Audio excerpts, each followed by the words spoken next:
Good day, beautiful people, and welcome to Our Power is Within, a weekly podcast where you will hear inspiring testimonials by everyday people who have healed their bodies and minds of chronic pain, illness, and dis-ease.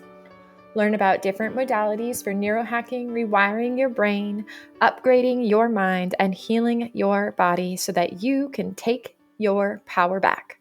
I'm your host, Chasmith. If you've been following along and these stories shared have resonated with you, I ask that you rate, review, and click subscribe today to help me spread the message as far and wide as possible. I can't think of a better time in the world than right now where people could truly benefit from learning just how powerful we really are. Thank you so much. What has made you laugh this week? Laughter truly is medicine. It is not only good for the heart and soul, but it actually helps rewire our brain. Who would have thought?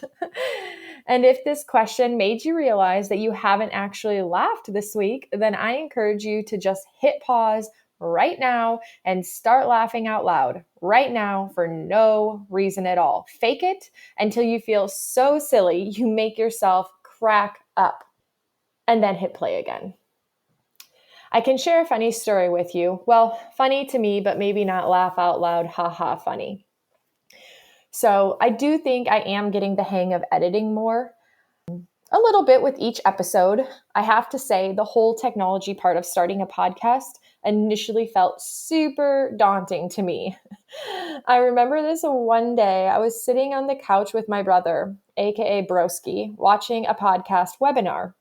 I felt so overwhelmed as I sat there taking so many notes, hyper focused on everything this guy was saying. Needless to say, after the webinar was over, I started a neuroscience show called Rewired by Dr. Joe Dispenza that shows on the network Gaia, and allowed myself to watch this as a treat.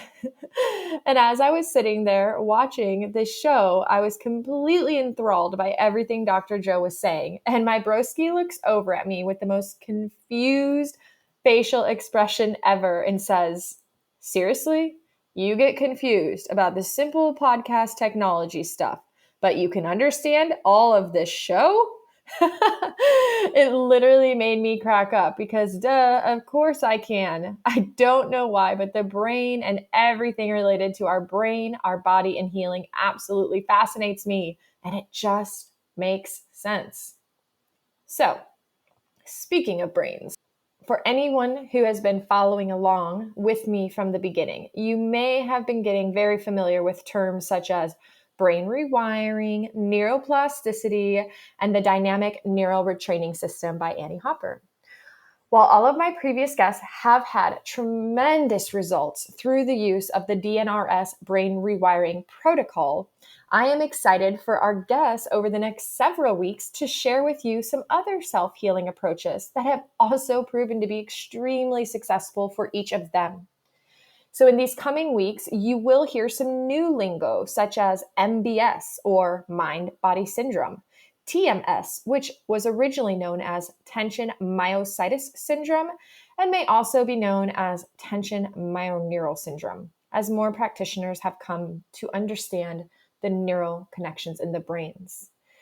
You will also hear about the work of Dr. Sarno, Steve O, Dr. Shubanar, Nicole Sachs, and her journal speak, and so much more. Speaking of journal speak, I really believe that journal speak is definitely a form of brain rewiring, in my opinion. Journal speak is a very specific type of journaling that was designed by Nicole Sachs based off the work of Dr. Sarno. Though it does look very different from some of the other brain rewiring programs, I can connect the dots. I like to look at this expressive journaling as a form of incrementally training my repressed emotional energy. See, the brain can perceive emotions just as threatening as it can perceive chemicals, light, sound, smells, and food, amongst other things.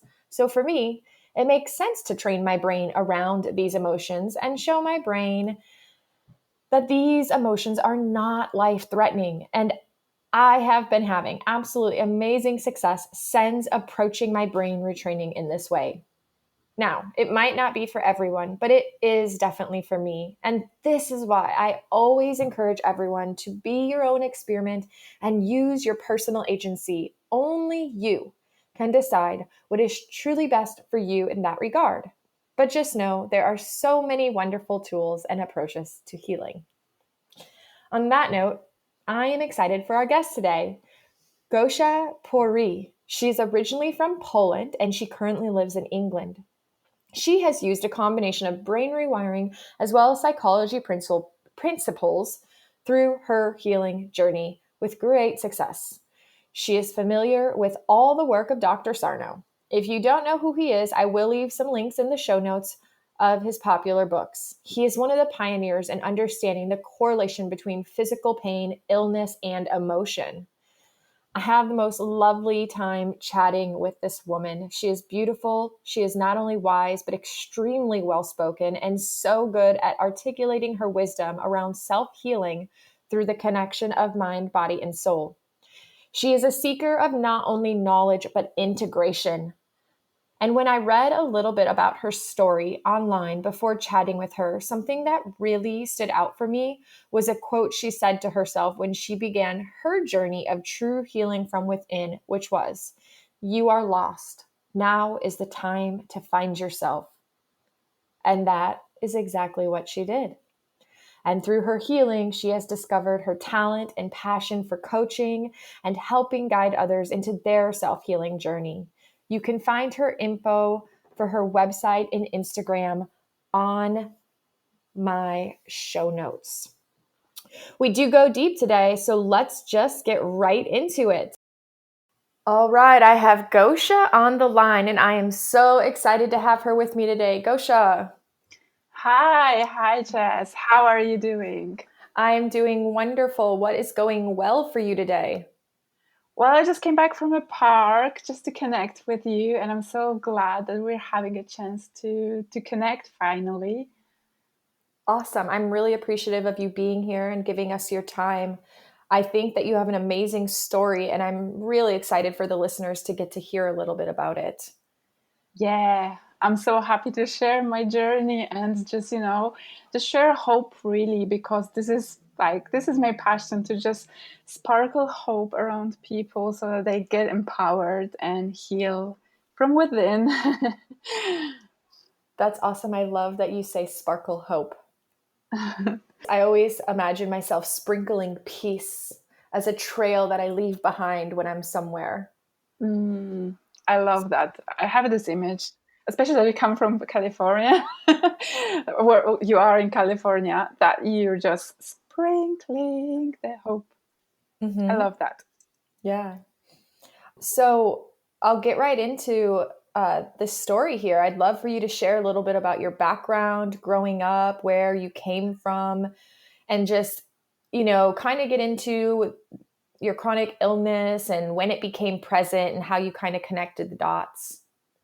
Yeah, totally. Yeah, I'm happy to share everything. I'm like an open book. I'm trying to share as much so that people connect and resonate with the story. So, are you ready? I'm ready.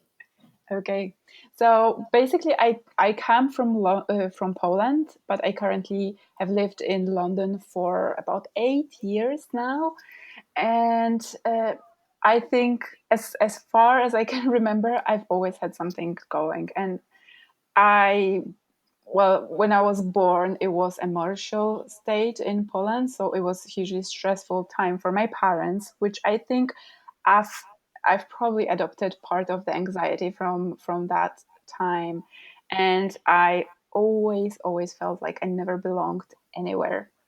So Mm, my anxiety was growing. I didn't have any friends. I was this shy and creative child, or maybe not shy, but deeply insecure, I would say. So my health problems probably started when I was uh, not such a child. My physical health started acting up when I was maybe in high school and later.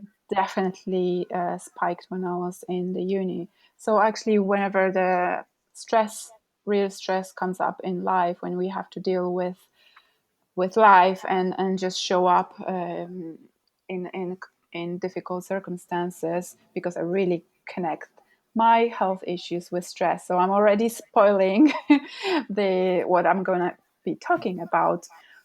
But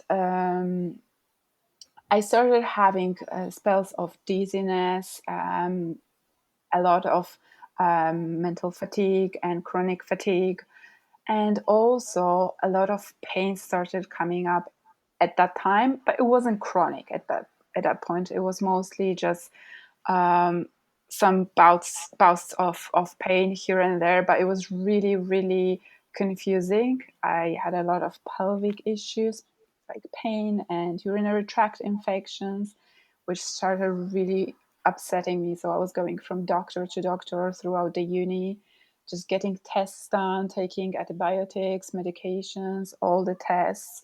And from then on, it was just getting worse and worse, really. I was fainting. I was having a lot of, I think they call it vestibular migraines now. I didn't know it back then. But as I started my business, back in Poland as a graphic designer, I was under huge amounts of stress. So my body was really screaming, no, and trying to release me from doing the work by just, how would I put it? Just making me lie down in bed, not doing anything because I was feeling so bad. And Mm. and then when I had a business, me and my partner, we just decided to move to London and follow our passions, follow our ambitions, and really make the most of what the big civilization has to offer, and the opportunities with. I've been a creative spirit always, so following that path in graphic design career. And right after the move to London, well, this is when really things started getting complicated. I became so ill. I very quickly found a job which I was so stressing about and putting so much pressure. God, I remember being this person that I literally put everything on this one horse. Everything has to work out in a perfect controlled way according to my wisely schemed plan, which is just get a perfect job in my career, find an apartment, buy a place or on our own, and just be happy, right? But Mm-hmm. as you know, life has its own ways, and our bodies and our minds and our souls, they have a different plans and different time schedule for everything that we have planned. Yes. So on my first day of work, I had to call in sick. So my ideal perfect job was just so heavily already endangered by my health issues. And I from then on, I was just getting worse and worse. After 3 months of being at work, I had to call in sick almost, I don't know, a few times each week. And yeah, that's heavy. It's even heavy to talk about, even though I talk about this with people. But it's just, you we have this self compassion for the past ourselves when we look back at this period of time. So it's just kind of touching me when I'm talking about this. But I really was that lost person that was just really seeking for answers. Yes. And I imagine, I'll stop you for a minute and just, when you have this idea of this perfect life, and then you start this job that you think you love, and all of a sudden you finding these illnesses being a inconvenience that are interfering with your job. I imagine there's a lot of emotion that comes up around Mm. that, and feelings, towards the illness and the frustrations or the anger or the fear. Is that correct? Yeah, I love how you phrase this, the inconvenience of being ill. Oh my God.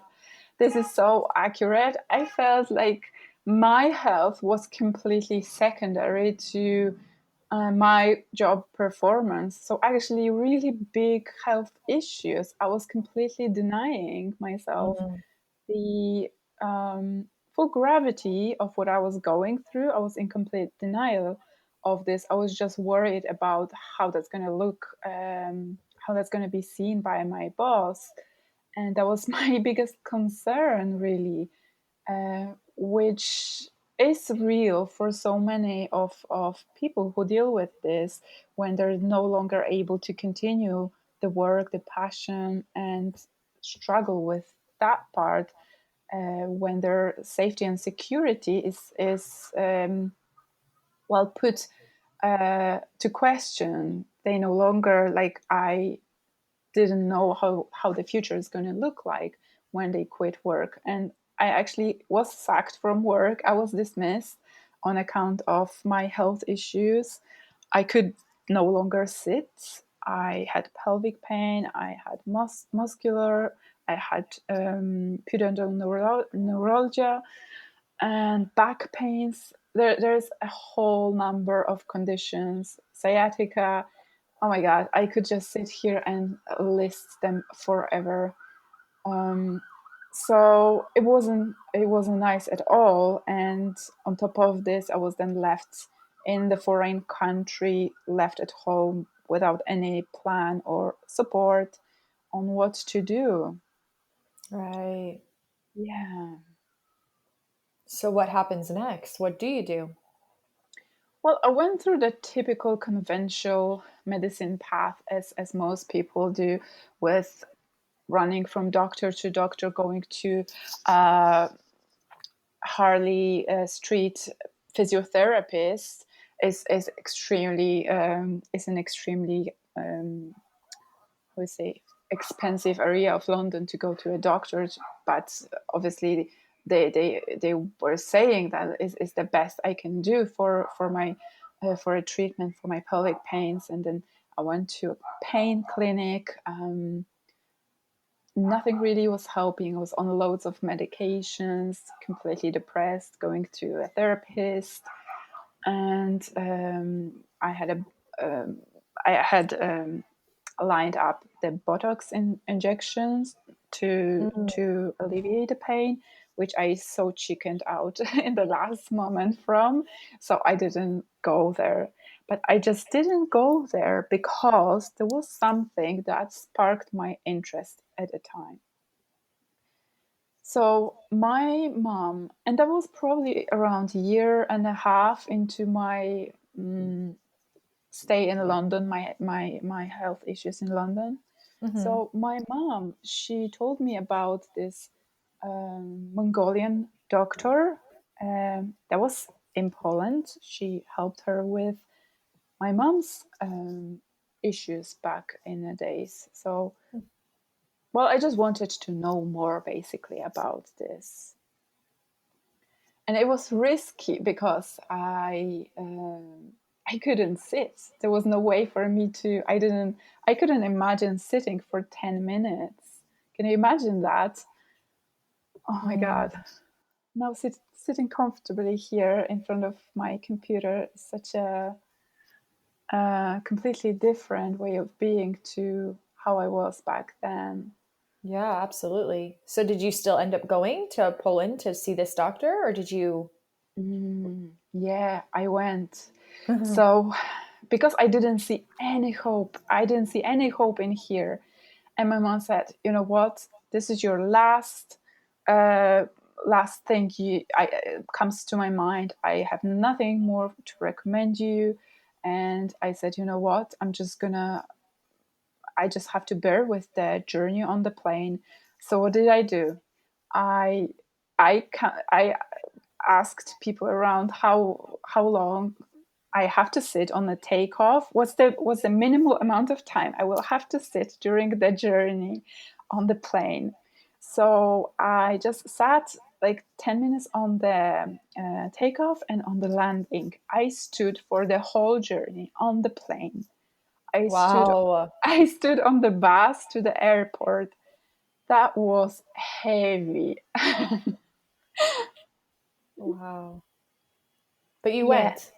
I went. I'm this kind of person that if I put something into my like in my mind, I will do it no matter what.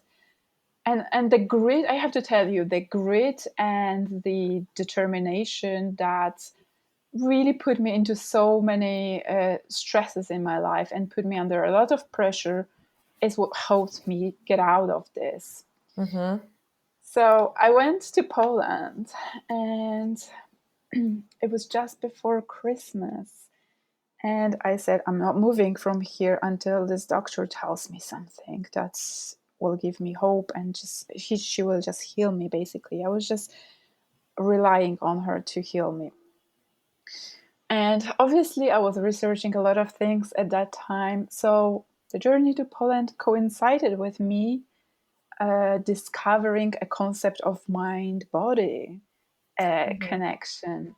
So I came with a lot of questions to her. And this lovely lady, I just love her because we were in touch still for many years, even though she wasn't the source of my healing, but she was a huge source of encouragement and hope. And so I went to her. She looked at me and she said, "Dear, I cannot really help you. You're in such a poor state. I can do some acupuncture, but it's not going to heal you." Mm. And I was, oh my God, that was just before Christmas. And she said, "Come back by New Year's Eve and we're just gonna come up with some plan." So I came back and she said, "I'm gonna throw you some sessions of acupuncture and we're going to help unblock some things. I don't know what." But really, I used that time with her to ask her about mind body connection. And she told me, well, basically, what you have to do is to start doing yoga from now on and to stop stressing. And I was like, whoa, are you really sure that my illness is based on stress only? I'm sure there are some physical components. And she's like, just trust me, there there is a lot you can do through working with your mind body. And I was just so intrigued.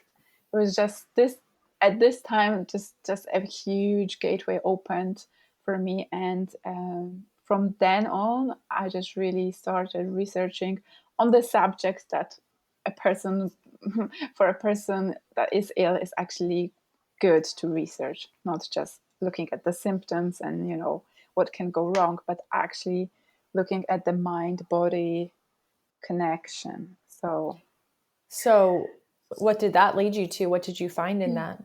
That was a catalyst for your healing. Yeah, that's such a good question. What was the catalyst? Actually, when I discovered the work of John Sarno, that was a huge eye opener. So obviously, I had a lot of doubts of like probably everyone who goes through that work. How would that work for me? But I was at my wits, basically. I was so desperate for something to work. It felt deep inside me that just reading this book, that it was the path for me. And for me, I deeply inside of me believed that this will take me to my healing. And I cannot put my finger what shift occurred in my mind so quickly, because it was very, very rapid. And it just I just delved so deep into his work and every similar work that I could get in my hands at the time that was formulated based on mind body connection and medicine. And what did that look like on a day to day? What were the the habits or the disciplines that you implemented, or the rituals, the routines? Like, what did you do with the mind body work? What did you actually take away from Dr. Sarno and implement? Yeah, so that's a good question. I started with John Sarno. I also started reading bits about neuroscience and belief. That was such a big eye opener. Joe Dispenza books and all those things. I started experimenting because I'm such a curious little person. And I've developed a routine that consisted mainly of, it was quite simple at the beginning. And I think this is the determination and how I applied things, not really what I applied, but I think there's a lot in how I applied things that really saved me from the illness. So, to answer your question, I started doing with mind body scan meditation guided by John Kabat-Zinn. Um, and I started doing this on daily basis, which is 45 minutes meditation. Just this bit was quite long, but I devoted all my days to healing at the beginning. I started doing yoga, which I taught myself from books and online tutorials. For years, I'd never gone anywhere to a yoga class. I learned everything from the internet. I started rewiring my brain instinctively. There wasn't much of like very specific guidance from what I did find in the books. There were snippets here and there, but I just started combining them intuitively, and also used John Sarno to heal my emotions from deeply seated trauma. What did you do to heal your emotions? Yeah, so I was using, well, Sarno's techniques, which is expressive writing. I Okay. was, yeah, I was working a lot on my breath, which is releasing breath work, so which is releasing some of emotions. Yoga, yin yoga is releasing emotions as well. I was doing a lot of inner child work, and I wouldn't say a lot. I would say more consistently than a lot, but it's just intuitively based on what I read in Sarno, that what led me into exploring my connection to how I was as a child, what really happened that I completely blocked from my memory. I always thought I was a really happy and just, carefree child. I don't know. Um, I felt like I was really chilled for most of my life, which was not true. Yeah. Yeah. I think so many of us end up on that path. Like, wait, what? I wasn't. Oh, wait, I have anger. Yeah. So you said you kind of intuitively, without even realizing it, you were rewiring your brain. What does that look like? What were you doing that was considered brain rewiring? Yeah. So it's basically catching all the triggers. Well, first of all, you have to define the patterns of the triggers and look at them, how they play out in my brain, and literally take a bird's eye view at my responses, whether that's my mental response to what's happening in the situation, bring to awareness all my physiological, how I react physiologically, and how I react to it emotionally and on energy level. So basically, how do I sense what's happening when the trigger occurs?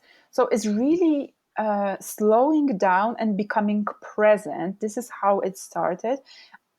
Me, as completely anxious person that always was on the run and was always busy, I really had to slow down everything to almost stop still and look at everything I was doing with a magnifying glass.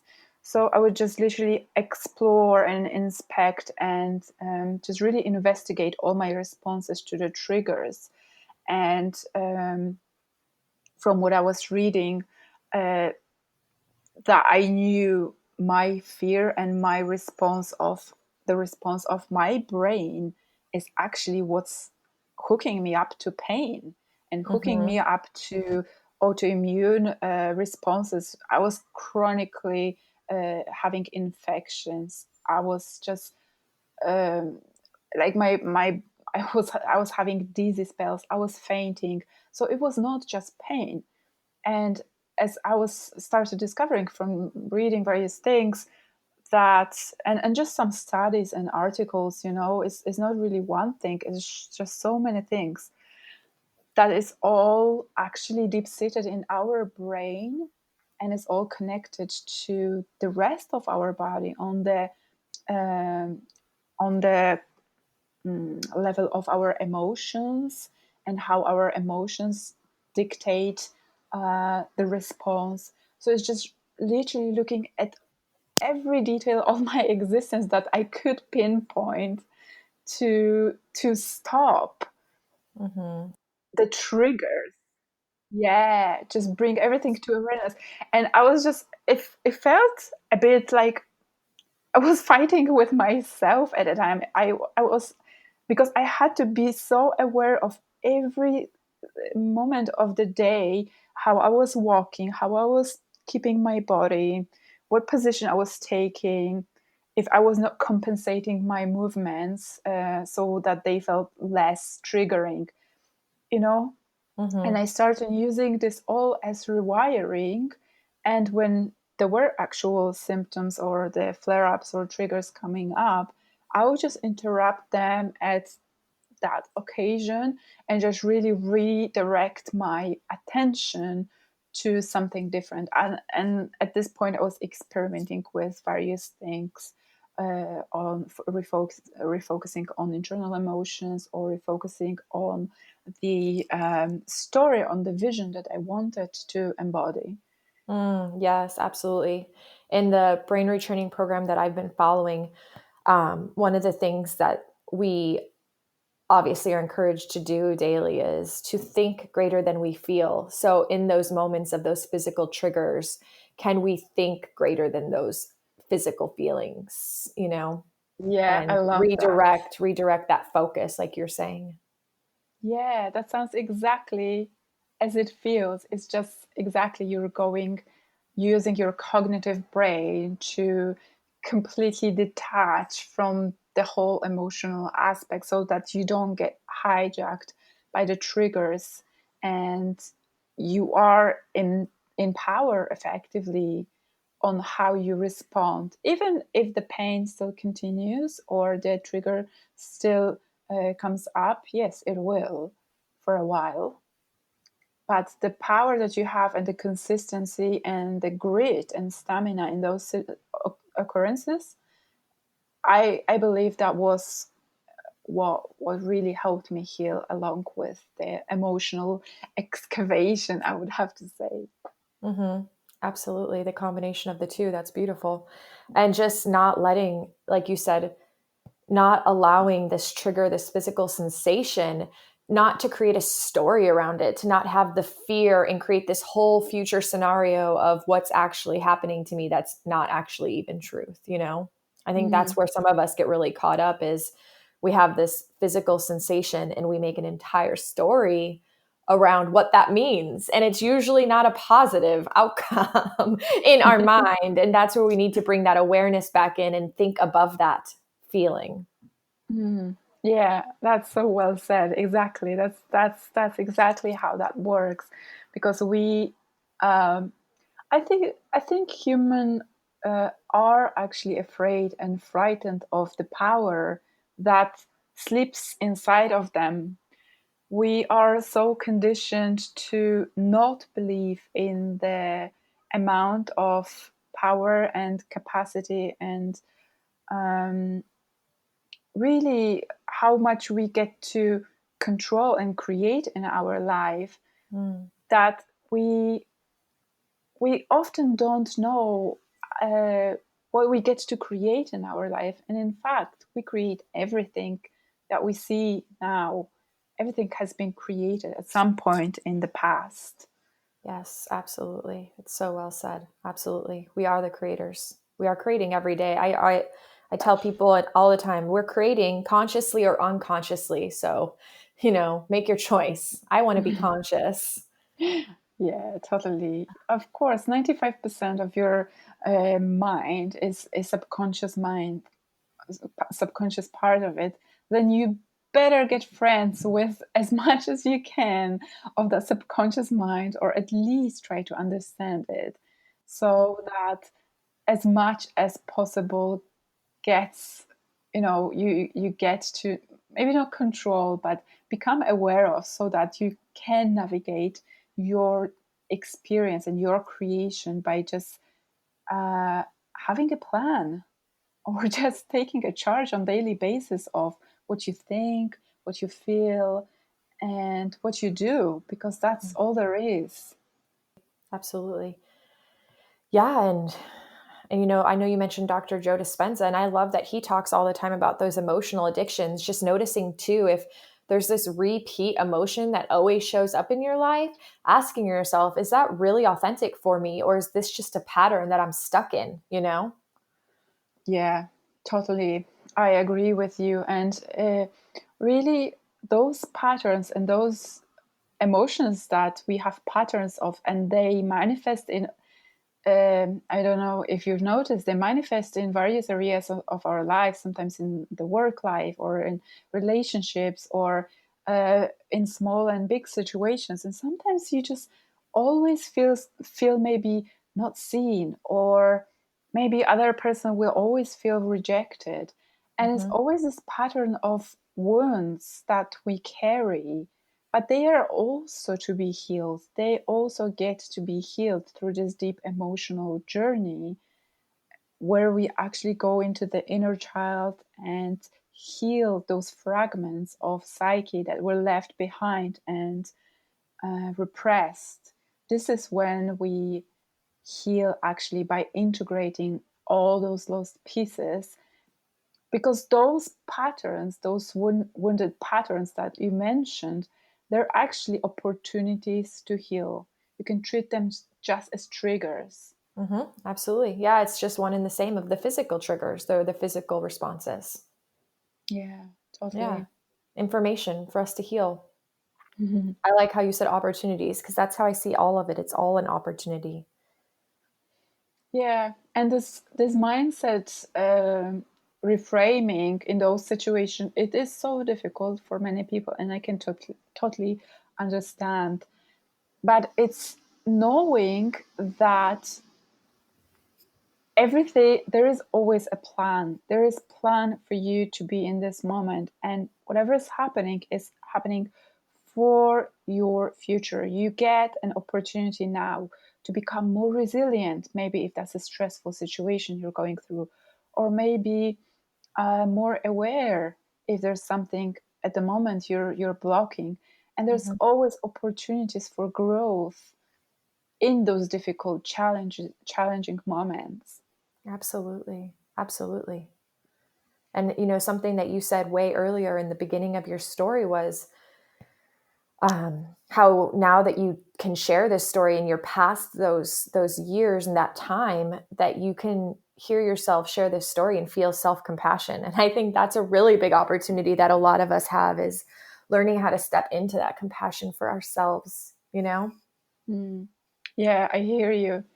The self compassion is actually the element that is so hard for people to get a grasp on, because the mind that gets ill, I don't want to generalize, but there is often deep seated self hatred, Yeah. often, and lack of that self compassion, so that we lose those fragments of our soul on the way, and just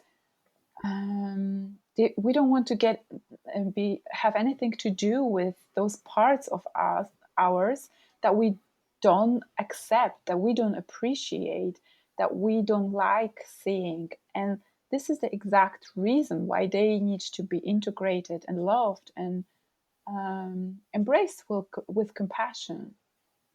Absolutely. Yeah. I agree. I know in my own journey, I realize that when I go into those emotions, those very real, raw, even if it's anger, that by the time I get to the bottom of it, I realize I actually have more compassion because I realize that all that anger just came from this little girl that hurt from something and she just needed to be seen, heard, understood, and she just needed a voice. Mm. That's so beautifully said.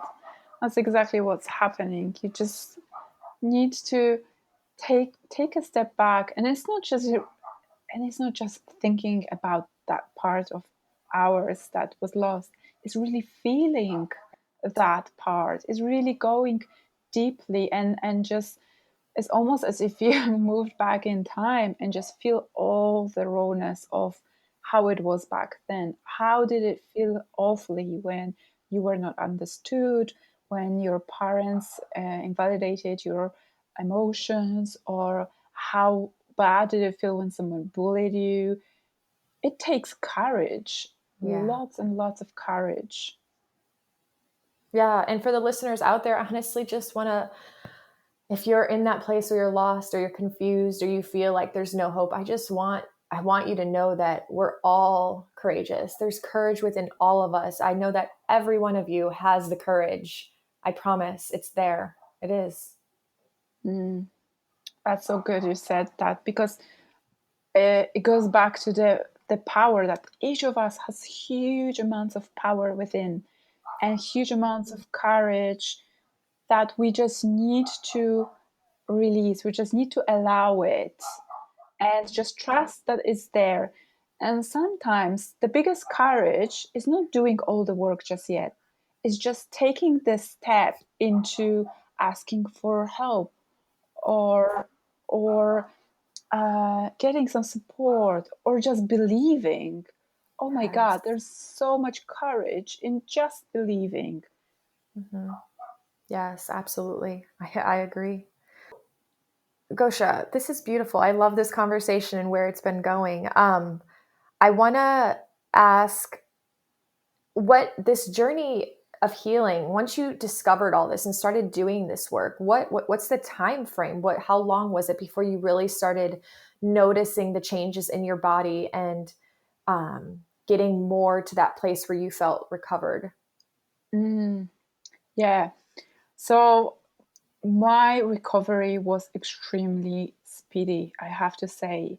And this is in the frame of first 3 months since I started reading Sarno and experimenting with other books and other modalities, doing yoga and meditation and rewiring. It was 3 months until I was 70% okay.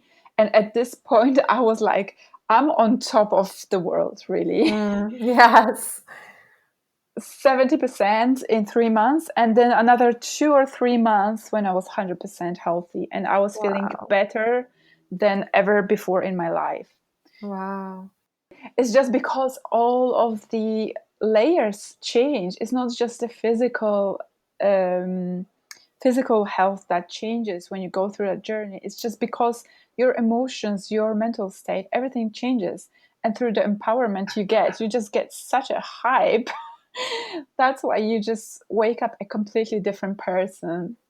Yes. Yes. And you took the words right out of my mind. I literally was going to ask you what shifted other than physical symptoms, and you just told us. Mind reading. That's Exactly. yeah, yeah. It's all, and that's why it's really mind, body, and spirit healing, or mind, body, and soul, however you want to call this. They all have to heal simultaneously at the same time so that it makes sense. Yeah, that makes sense. So, what is your greatest gift from your pain?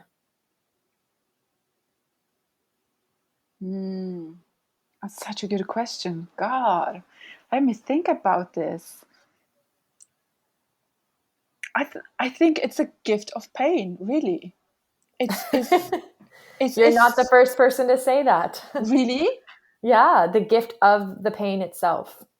really. Oh my God, it's I don't know why, but it just felt it's. people make jokes about when you connect, like when you can feel your pain, you feel fully alive. And obviously, when you are in that state of chronic illness and chronic pain, that doesn't sound very plausible, and that doesn't sounds very abstract. But when you're on the other side, you get to see how much of connection with yourself you get through the experience of pain and through braving through that experience and not pushing through it. Let's not make it that, but through walking right through this fire with an open heart, and just really hope that you're gonna find the healing. Mm-hmm. Yes, absolutely. And yeah, I know something that I've said before, and I'll say again, is that the pain, it's sometimes, and you said it earlier, you said, I was so desperate. And I think that sometimes what it does is it it gets us to a point where we're so desperate, we'll literally do anything to get better. And as you also said, to connect the dots, is in the midst of exploring that mind body connection and doing the mind body work, you get better, not physically, not just physically, but mentally and emotionally, and your whole life transforms and transcends. And I don't know sometimes if you don't have that desperation that you'll do the work to get there. That's so You well know? said. Yeah, I couldn't say it better. It's exactly how you phrased it. So I have a couple more questions. This has been wonderful. For the listeners, I was wondering if off the top of your head you had, if there's somebody out there, like I said, they're really intrigued by what we're saying and what you're talking about, and it's intuitively kind of starting to make sense to them, but they don't know where to begin. Who, I know you mentioned Dr. Sarno a lot, but who, Yep. either what books or what authors or what experts in the field of mind body, who would you recommend? Where would be the starting point that you would send them on this journey? Yeah, that's a good question. I would say I would recommend definitely reading some books of Louise Hay.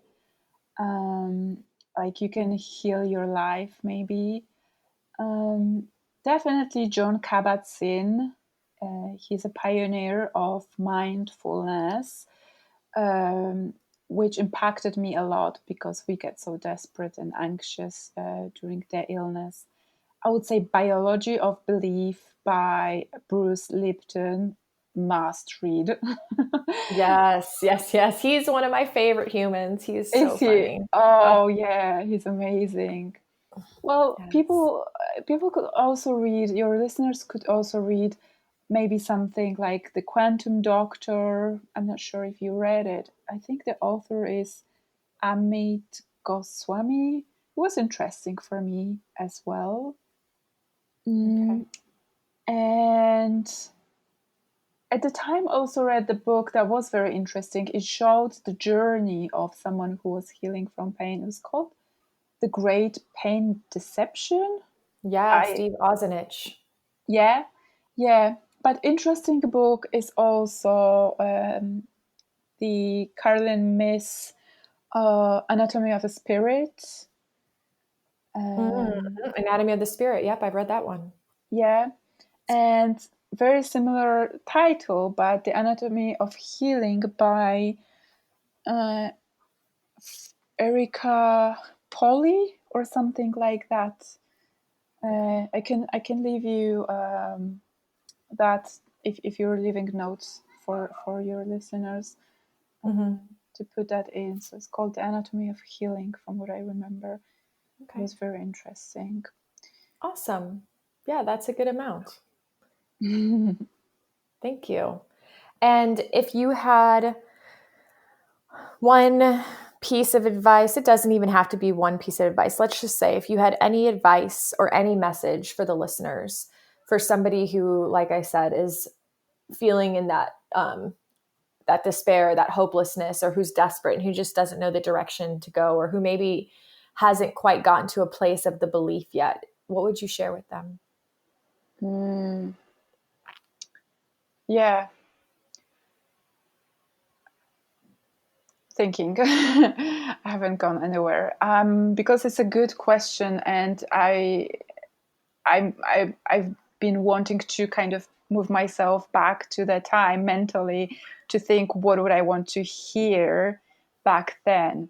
I would say, even if you don't believe just yet 100%, just trust that you are, even if there is a small percentage of people that heal from within, assume and trust that you are within that percentage, and just do everything to the dot with consistency as you view where to heal anytime soon. Mm-hmm. Thank you. For those of you guys listening, Gosia is a coach now, and she actually has a program that helps people on their healing journey. And I'd love for you to share a little bit about that. Oh, that's so exciting. Yes, my program is called Good Day Healing because I want every day to be a good day. I love it. I really created this to combine all of the best things that have worked for me and on my journey helping others whenever people were asking what helped me, because obviously there are always people asking after you've healed. So I've combined all that and polished it so that it's really a top spec and a really fully supported program to heal from various of conditions like chronic symptoms, not only chronic pain. But it contains healing trauma, breaking through the mind-body barrier, which is the full understanding of the mind-body connection. And that's the juicy part. Yeah. Is it a self-guided or is it a guided by you? It's fully supported. So it's completely adapted to the person that comes through the door, online door, let's put it this way. I coach people online using the lessons that are base for understanding and education, like neuroeducation and education of subconscious mind and how the brain works. They get all the steps exactly clearly displayed in videos, but then is fully supported by my one-on-one coaching. And then they get to ask me all the questions they want throughout 90 days of the time when it's happening.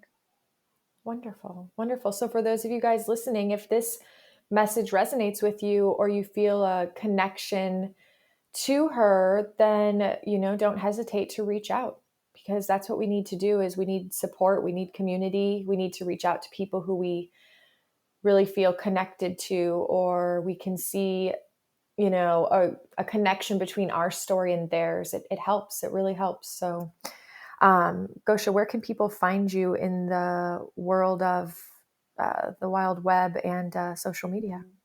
Yeah, so I'm the most active on the Instagram, with my handle being my first and the second name, Gosia Poraj. And I've got a website that is the same, my first and second name, gosiaporaj.com. And my program is called Good Day Healing, but is hosted within that website. Okay. It's best to catch me on the Instagram. I'm very responsive. So whatever questions you have, just DM me, hit me with those questions. I'm going to reply them all. Awesome. Thank you. And I will put the spelling of that in the show notes for you guys. All right, Gosia. I'll wrap this up, but I wanted to just know if you had any last minute, any questions or any for me, or any last minute advice, tips, tricks, anything at all you wanted to say to anyone on the other end. Oh, yes. I think I wouldn't want to leave without saying to all of your listeners that really it's all about finding the root of and the root cause of what you're going through so that you can heal. This is so important to understand, that you're not just made out of those physical parts that get ill or are just being uncomfortable. It's just the whole of you that needs to heal. And I'm just so grateful to you, Jess, for this opportunity to share my story. And if you would just be able to tell me what is your biggest takeaway and your actually how would you say I'm very interested of how you would answer the question of the ultimate how did you put it, the tip, or no, was it a thought takeaway from your healing that you want to advise your audience? Great question. Yeah, honestly, it's having faith and believing in the power within us. You've said it over and over. I'll say it again. There's a reason my podcast is called Our Power is Within. And it's because the longer that I have been on this journey, which, you know, for the listeners, this doesn't just end one random day. This is a lifelong journey. Healing is a lifelong journey because, as Gosia has mentioned, it's mind, body, and soul. And we're, as humans here in this world, we're just constantly, you know, having new experiences and new stressors, and we're having this very real human experience, and that requires us to always be on this journey, and that's okay. It can be beautiful. I remember there was a point where I looked at it as work and it exhausted me, and now I see it as a joy. I see it as something I'm so blessed to get to do, and so I think shifting our mindset around what it takes to do the quote unquote work, how we perceive it, how we approach it, and just holding the faith that we really are powerful. We really can do this. Every single one of us. No one is exempt. No one is not special enough. Every single person is powerful enough. Love that. Oh my God. I have literally shivers. Love that.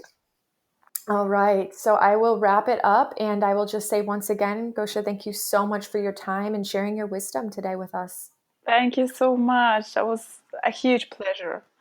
All right, self-healers, that is a wrap.